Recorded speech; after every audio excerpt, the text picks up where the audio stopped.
One of my favorite quotes is, the only way to attract your people is to be yourself. That's the only, I mean, I don't know if there is a better way. And like, yeah, that's a meme quote, but like, I don't know. I feel like it's pretty accurate. We're afraid of failure because we're afraid to be embarrassed and we think we're going to lose love. Some of us are afraid of success because we're afraid that if we succeed at higher levels than all of our friends and family, then we're going to be ridiculed and talked behind our back and unrelatable. Next Level Nation, welcome back to another very special, as always, NLU Weekly Live Podcast, week number 129. Are you afraid of your own greatness? So if this coffee cup that I'm sipping on here at 6:02 p.m. Eastern Standard Time is any indication of how the day has gone, we're going to be just fine. I have a very unique perspective because I have always been the type of person who was way more afraid of failure than I ever was success. But when Alan and I started working together, we started having really deep conversations. I started to understand him at a deeper level. We started asking each other questions. I think we got to the point where we realized you might be more afraid at one point of success than you were failure. You might have had a fear of your own greatness. So this one's going to be a little bit different because honestly, if I was doing this by myself, I probably wouldn't have chosen this topic. But from group coaching, from hearing client stories, from the team, I realized that more people than I ever thought possible are afraid of their own greatness. I am terrified of failure. That is my thing. I'm afraid of failure every single day. I didn't know that you could be afraid of greatness. So with our goal today is to at least help you, number one, maybe understand if you are, and hopefully figure out what to do if you are. Well, I was on the phone with a client recently, and I think that it's interesting because you're either one or the other or both. And I think all of us are both in some way. So let me give you an example. We all want to be great, and we're afraid not to be great, but not so great that our relationships suffer. So I have a client who I was talking to recently who it's this little sort of comfort zone. It's like I'm great enough to where I'm still great. I'm a decent sized fish in a small pond, but I'm not so great that I outgrow all the people I grew up with, but I'm also not the smallest fish in the pond either. And so it's this sort of comfort zone that we all live in. And so I think everyone, in a way, some more than others in different capacities, is afraid of failure and success. So you're just far more afraid of failure than you are success. But I think that what's fascinating is as you become more and more successful and more certain of your own success, I think you might find that sometimes the fears of outgrowing people might come up. Or not being relatable. You had a fear of not being relatable, for a while there as we started to succeed, right? Because as you succeed, less and less percentage of the population is, relating to you. Because statistically speaking, there's a certain level you get to that's beyond the large majority of people. What if, okay, maybe this is an open and honest conversation. What if part of my greatness is that, being able to make sure I can connect with any human at any time, regardless of my own circumstances? I would say that I think that the best way to describe this is I think that I remember you and I one time, we were at a backyard sort of barbecue Father's Day sort of situation with some people from our past, and keep it anonymous, obviously. We were fishing that day. It was Father's Day. We spend every Father's Day together. And I think this was in 2021. And we had an interview with Stephen Kotler scheduled the next week or the week before. I forget if it was the next week or the week before. But I remember telling Kevin that it's actually more uncomfortable for me to be at this barbecue, this Father's Day, shindig, than it is to be interviewing Stephen Kotler. And you were like, oh my God, it's totally the other way around for me. And that was back when we were, interviewing David Meltzer regularly live on, for me, that's actually more in my comfort zone. What's really out of my comfort zone a lot of times is actually being in environments where I don't feel comfortable being fully myself. And I think that for a lot of people, that's actually relatable if they are super growth oriented. Go ahead. So other than relationships maybe snapping, what have you seen the I don't want to just call it fear of success, but fear of one's own greatness. What are some of the other reasons why that may happen from your perspective? I think the number one to what you already mentioned is fear of outgrowing relationships, fear of relationships not working out. What else? I would say this is fascinating. A lot of times when you're shining, a lot of people will take shots at you. And then for females, I have a lot of female clients all over the world, and this is a thing as well. The more that they shine, the more they might be the more they might be attacked or stalked. So that's another big one too. I know Emilia has mentioned that. She's dealt with some creepy men in the past. So imagine a woman who's really shining and leaning into her greatness and doing a podcast and on stage speaking, and she's looking beautiful and vibrant. She's going to be sought after at a higher level, which might bring danger. And that's true for men as well, just not as much statistically. And I think that's really what it all comes down to, is that the more and more you shine, the more and more in danger you are to either be ostracized from the group, disliked, criticized, but also maybe even attacked. I've heard female clients talk about how, even Emilia's talked about this too, how you have to be very cautious of what you wear to the gym just so that you can get a good workout without people ogling or being in your space or interrupting you, or even worse, So I personally have never, I don't want to say never, but I rarely walk out of the gym late at night concerned for my safety, but I know for a lot of women that's always on their mind. Do you think the fear of being found out? Because I think if there is any level for me of being afraid of my own greatness, it's that my greatness will take me somewhere beyond my capabilities. I think for a lot of people, imposter syndrome, I think that's part of it, where it's you're afraid if you get to a certain point, people will realize that you might not belong at that point, so you might hold yourself back from getting to where you actually could. I think that's for sure. Yeah, I don't resonate with that. Yeah. But I do know that that's true for other people, definitely. But I think that that's the fear of success from people on your end of Drive to 5, typically. What have you seen people do? What are people doing to subconsciously sabotage their own long-term success? What are people doing? Or not doing? Or thinking or not thinking? Honestly, I don't know if I have a good answer for that. I have one client who I think it's self-sabotage, but it's hard to tell. A client who canceled the coaching because they didn't believe that they could handle it, or they tell themselves a story of this coaching isn't really for me, when in reality it might actually be a fear of greatness, or it could be a fear of failure. In other words, I can't actually handle this coaching. So that's probably valid too. I don't always know if I can tell the difference, to be honest with you. So one thing I will say though is I had a client once, I'll, of course, always keep this anonymous, but I had a client once who, we're not working together anymore, but we worked together for years, year and a half at least, if not 2. And this person had a cousin who was extremely beautiful and extremely confident and extremely smart and really good at sports and very outgoing and charismatic and empowered. And apparently she got attacked and actually killed.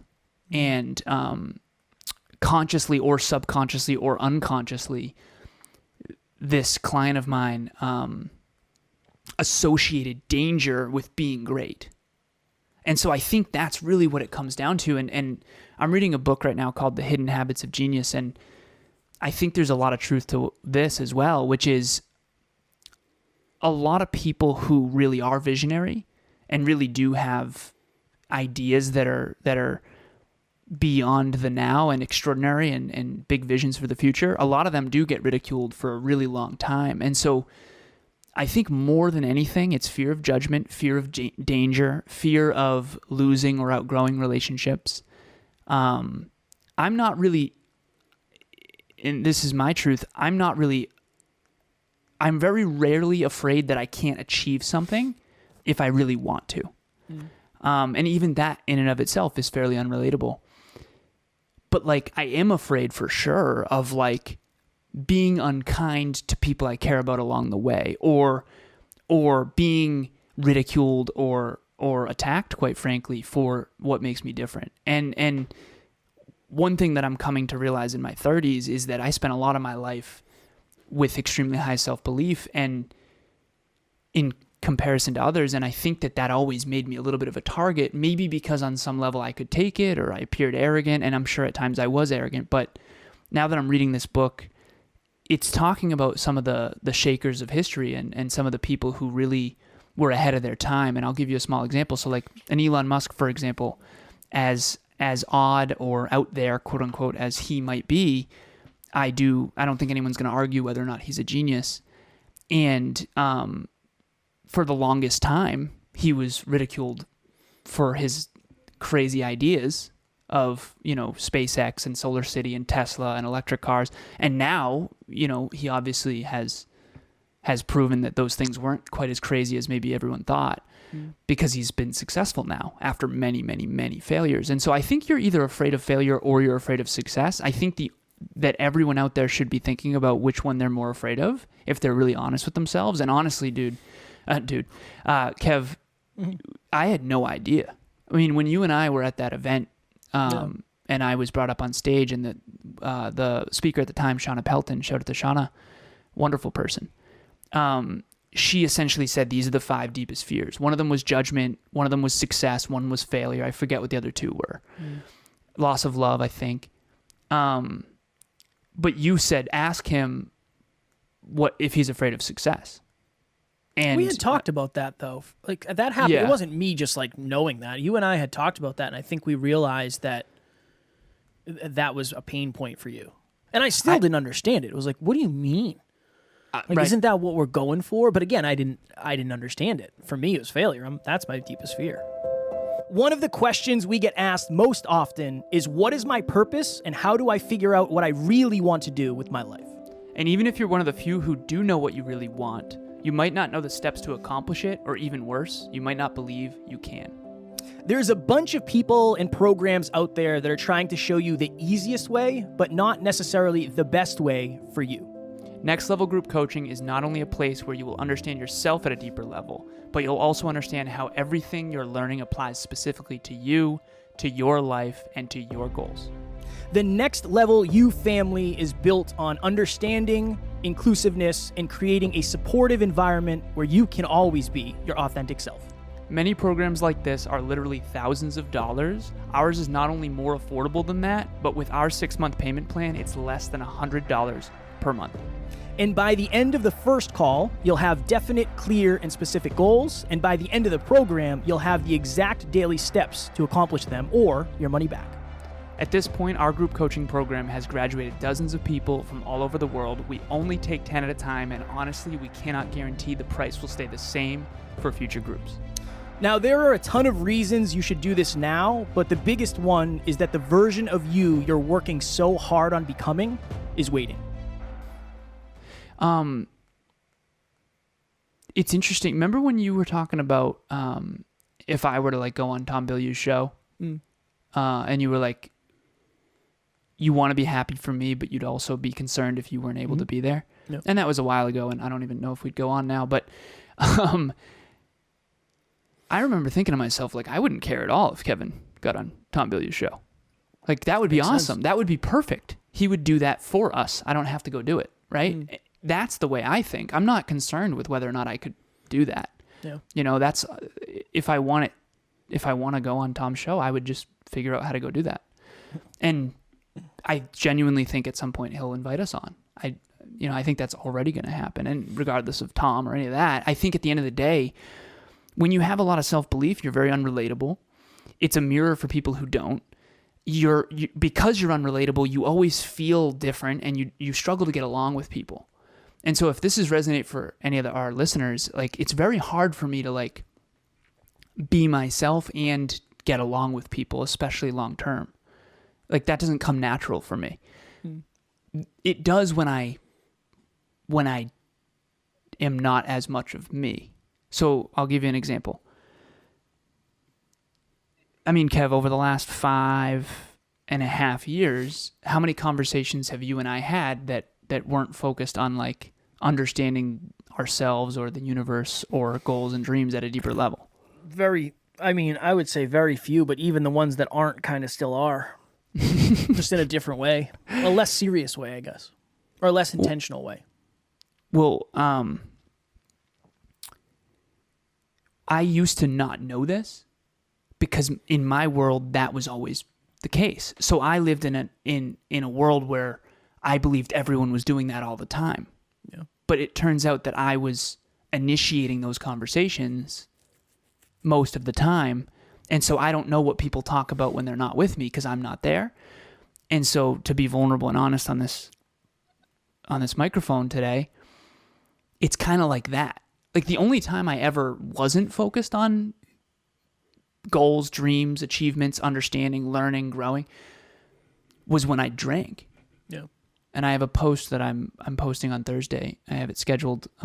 That's really, really vulnerable. But essentially, I think that's why. That's one of the main reasons I had a drinking problem is because for me, that was the one time when I really did feel very relatable. I felt totally relatable, actually. Like it was like so in the moment, so fun. And I did. I had a lot of fun. And in the post, I talk about that. One of the reasons I had a drinking problem is because it was so much fun. Right. If it wasn't fun, I wouldn't have had a problem. Because I'd be like, oh, this sucks. A hangover and no fun, right? No, tons of fun, and it's not what's best for me. So, and one thing I'll say too, really quickly, when I went to WPI, I remember feeling like less alone. I remember feeling like, oh, okay, so everyone here is obsessed with physics, and everyone here is obsessed with math, and everyone loves science, and everyone's really, really smart. And I remember feeling like, okay, these are my people. But then you grow and you evolve, and then time goes by, and then eventually it's like, oh, now I kind of don't fit in here either. And so it's kind of, I think it's that. And I think a lot of our listeners can resonate with that is everyone out there think about relationships that mattered to you so much at one point that now you don't even speak to those people. Like for me, in my life, that's one of my biggest pains for sure. And I think that at the end of the day, we're afraid of failure because we're afraid to be embarrassed and we think we're going to lose love. Some of us are afraid of success because we're afraid that if we succeed at higher levels than all of our friends and family, then we're going to be ridiculed and talked behind our back and unrelatable.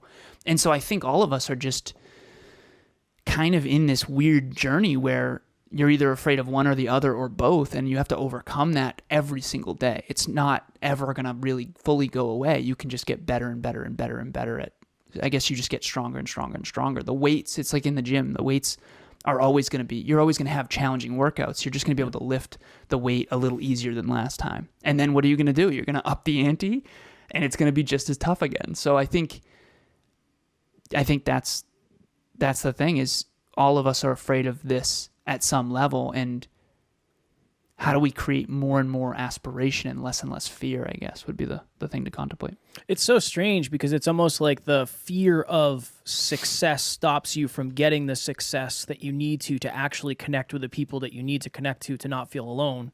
It's like that weird, one of my favorite quotes is, the only way to attract your people is to be yourself. That's the only, I mean, I don't know if there is a better way. And like, yeah, that's a meme quote, but like, I don't know. I feel like it's pretty accurate. Is it any coincidence that I could text 50 podcasters right now? No, of course maybe not text. I won't say text. DM, because I don't have everybody's number. But is that a coincidence? No. If I wasn't a podcaster, would that be the truth? Probably not. Right. I really think that's what it is I don't know if you can swing from one rope to the other rope without letting go of the first one. I don't know if you can. I really don't know if you can. Because I've seen it with people. Yeah, I think I appreciate that. But so this would be my question to you. And this is obviously a different thing. This is very much me interviewing Alan, which is wonderful because we don't interview people as much anymore, and you and I are on the other end of that. Do you think, okay, I guess it's a deep question. What would have happened, do you think, in retrospect, if you didn't lean into your greatness? Like what? Because I think that's one thing Emilia has definitely given you permission to do because of her own genius and greatness. I've tried to give you permission to do that with the understanding of, look, I trust your greatness. I gone all in on your greatness. What does that do to somebody, and what would have happened if you didn't have that? And I guess, how can people get that in 1 minute? Yeah, right. 3-part question, just 1 minute answer. Just 1 minute, real quick. 3-part question, 1 minute.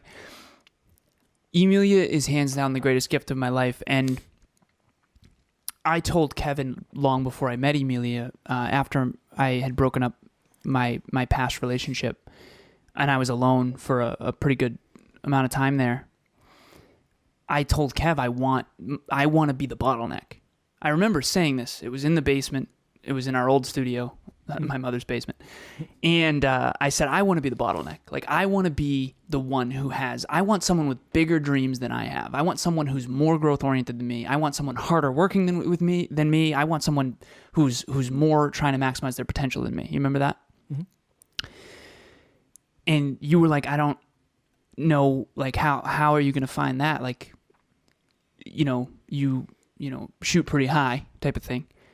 And I was like, it's gotta be out there. And so it wasn't that long after that you started suggesting, reaching out to Emilia, and then Emilia suggested an episode, to our podcast, Selfish versus Selflessness. And I think that was the one time I understood the listeners deeper than you did. Yeah. I'm like, you don't understand what she's trying to say. So we had to re-record that episode. But at the end of the day, to answer your question, this is the one place where I'm in a position, like, I genuinely think Emilia has more self-belief than I do. And I'm not certain about that. That's one of those weird things where it's like, usually I can tell. Usually you can tell if someone has less belief than you do. I've had clients of mine say, I love my calls with you because I get to fully be me. Yep. And I know what they're saying. It's kind of like, I have one client in particular. She is just awesome, right? Visionary, future-oriented, hardworking, wonderful person, and such a good person. She talks about her relationships, and she says, like, they always start out really good, but eventually they always turn south, and I don't know why. And I told her why, and I think this is why. This person grows at such an accelerated rate. Self-belief and growth rate are kind of very similar. And I actually am writing an article right now on why that is. So you'll probably see or hear about that in the next month or so. Shameless plug. LinkedIn articles. Check them out. Yeah, got to. So if you believe in yourself at a level 10, you're going to have level 10 goals. And if you have level 10 goals, you're going to have level 10 standards and level 10 learning. So you're going to end up more aware and harder working, and you're going to just become more. The more you believe in yourself, the more you can become. And when you become more than other people, they get insecure. And it's not like they don't want what's best for you. That's not necessarily it. But here's what happens. I used to, whenever someone comes to me and they achieve something great, I'm so quick to celebrate it. And I know anyone close to me would say that. Now, that doesn't mean I never get sad for me, right? Let's say Emilia and Bianca score an awesome interview that we've always wanted. I'm going to be like so happy for them, and then I'm going to look in the mirror and I'm going to say, okay, I'm a little bit sad for us. And that's valid, but the syntax is always going to be happy for them first. And here's why I realize this. I believe that we can do the same. If I didn't believe that, it would just be sad for us. And that would probably tarnish the relationship. And so at the end of the day, greatness is intimidating. It's scary. It's uncomfortable. And in a world where most people avoid discomfort, you might be avoided. And I see that with many of my clients. As a matter of fact, when you come on the NLU team, every NLU team member would attest to this to at least some extent. You're going to get along. It's going to be a little harder to get along with your friends and family and your past relationships. And the reason why is because you're a little less relatable. What does relatability mean? It means like you have something in common. There's just less in common when you have huge goals and dreams that you're chasing because statistically speaking, less people than average do. So the through line of this went very deep. The through line is check in with why. If you do feel you're afraid of it, ask yourself why. What would happen if I accomplish blank, blank, blank, and blank? Obviously, you can only play out into the future what you understand now, but I think that would be at least a helpful exercise. And the sooner you realize it, I think the sooner you can do something about it. And I really do believe that's the beauty of this community. And we say this all the time. If you're going to recognize and own your losses, you better recognize and own your wins. But it's very hard to own your wins around people who don't want to see you win. Not that they want to see you fail, but it's hard for them to look at you and say, wow, that person's really winning. So that's the importance of a community. And I think, I mean, obviously Alan and I are the leaders of this community, but at a deep level, I'm sure that's what you've been looking for your whole life. And I've been looking to work with somebody where I could just fail and not be, not feel terrible about it. And I fail every single day. I was ready for this an hour before it was time today. That was a little jeffing. I guess it's a good jeffing. And I called him. You called me and you're like, hey man, are we going to be doing the live podcast? And I was like, I looked at my calendar and I was like, yeah, Kev, that's in an hour, man. Yeah, that was on me. That's funny. That was on me. Next Level Nation. If you want to lean into your greatness, if you don't know if you found your greatness yet, maybe you are afraid of your greatness, our 8th round of group coaching starts on October 4th. And I have realized that the unique thing about us is we go to an awareness level first. So there's people who can tell you, do this habit, do this habit, do this habit, this, and this, but they're not necessarily able to say, well, the reason you're not doing it is because of this limiting belief, this thing that happened to you, and all of these thoughts that you're having. We go to the awareness identity level, and then we help you make those changes. So if you are interested, our 8th round starts on October 4th. Please join us. We would love to have you. Also, so if you want to make changes in your life, there's a book we're reading in book club called Switch. I keep holding it up here. So it's by Dan and Chip Heath, and essentially what this book is, in a nutshell, is how to actually change your behavior. You keep saying you want to exercise consistently, you keep letting yourself down. You keep saying you want to stick to that diet, you keep letting yourself down. You keep saying you're going to do mobility first thing in the morning or write your book or whatever it is, and you keep letting yourself down, which is hurting your self-esteem. In book club, we do a chapter per week. I think we're about to be on chapter 4 this week. This book is Switch. It is essentially how to change your behavior, and it's absolute fire. I mean, this book is one of my go-tos whenever I want to change something that I say I'm going to do and I'm not executing, or I keep doing this thing that I don't want to do anymore and I want to make that change. So all of us have something. So think of that thing you want to change, but you keep doing it or not doing it. Switch is going to help you. Join us on book club. The link will be in the show notes and or the comments below.